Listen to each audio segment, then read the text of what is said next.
Have you ever sat down to finish your assignments only to look at the clock and realize hours have passed and you're barely halfway done?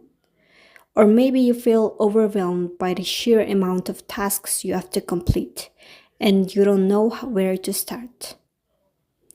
If this sounds like you, don't worry, you're not alone. Today I'm going to introduce you to a method that can completely change the way you work. It's called the Pomodoro Technique. And by the end of this episode, you'll not only understand how to use it, but also why it works and how it can help you finish your assignments in no time. Let's start with a little backstory.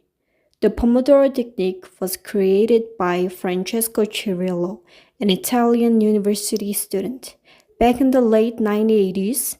At the time, he was struggling to focus on his studies and decided to experiment with a kitchen timer shaped like a tomato, a pomodoro in Italian. He discovered that breaking his work into short, focused intervals with regular breaks made him more productive, less stressed, and better at managing his time.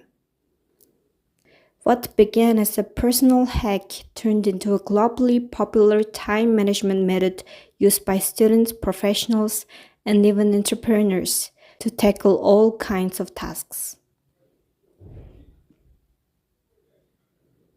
Here's how you can use the Pomodoro Technique to tackle your own assignments.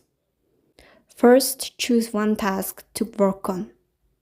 This is important because multitasking divides your focus and makes it harder to make real progress. Whether it's writing an essay, solving math problems, or studying for an exam, focus on that one thing. Next, grab a timer or use a timer app and set it for 25 minutes. This is one Pomodoro. During this time, you'll work as intensely and as focused as you can. Now for the next 25 minutes, dive into your task with full concentration. That means no checking your phone, no answering messages, and no switching between tasks.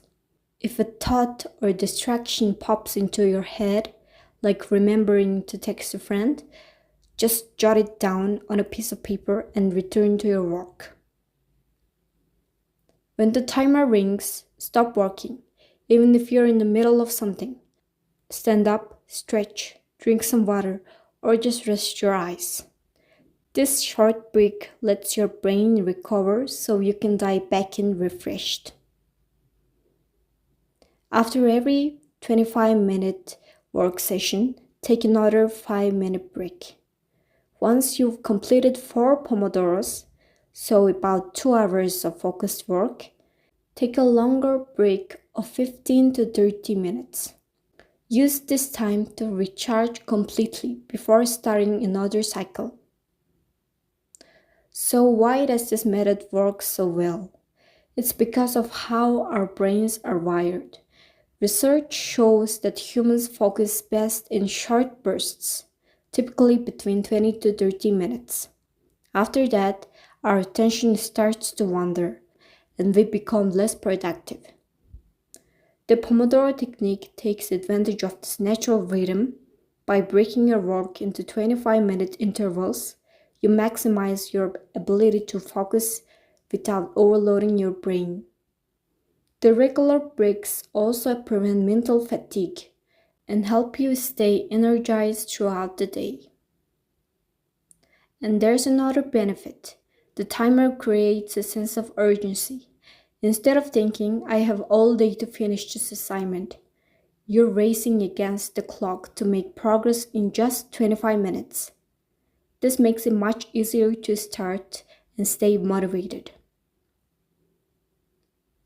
To get the most out of the Pomodoro Technique, there are a few key things you need to focus on. First, eliminate distractions. This is probably the most important part. Turn off notifications, put your phone in another room, and let anyone around you know that you're working and shouldn't be disturbed. Second, prioritize your tasks. Before you even start, make a list of everything you need to do. Then decide which tasks are the most important or time sensitive, and tackle those first. Third, break large tasks into smaller pieces. If you're working on something big, like a research paper, break it into smaller steps. For example, one Pomodoro could be spent brainstorming ideas, another on researching, and another on breaking an introduction. This makes big projects feel less overwhelming. Fourth, stick to your breaks. It's tempting to keep working when you're in the zone, but skipping breaks lead to burnout. Remember, the breaks are what keep you refreshed and productive. Here are a few extra tips to help you succeed with the Pomodoro Technique. First, experiment with the timer. While 25 minutes is the standard, it's not set in stone. If you feel like you can focus longer, try 30 or 40 minutes. If you're just starting out and have trouble concentrating, try 15-minute Pomodoros instead. Second, track your progress. Keep a notebook or a digital tracker where you can record how many Pomodoros you can complete each day. Seeing your progress will motivate you to keep going. Third, use apps. There are plenty of Pomodoro apps available, like Forest, Focus Keeper, or Tomato Timer. These can help you stick to the method and even reward you for staying focused. Fourth, reflect on your productivity. At the end of the day, review how many Pomodoros you completed and what you accomplished. This helps you stay aware of your progress and identify areas for improvement. The Pomodoro Technique is so much more than just a way to manage your time. It's a tool to help you focus, beat procrastination, and work smarter, not harder. It's easy to use, incredibly effective, and can be customized to fit your unique needs. So the next time you're feeling overwhelmed by assignments or struggling to get started, grab a timer and try it out. You'll be amazed at how much you can get done in just one Pomodoro. Thank you so much for listening. If you found this helpful, share with a friend who might need it. And don't forget, you've got this. Happy studying! And see you next week.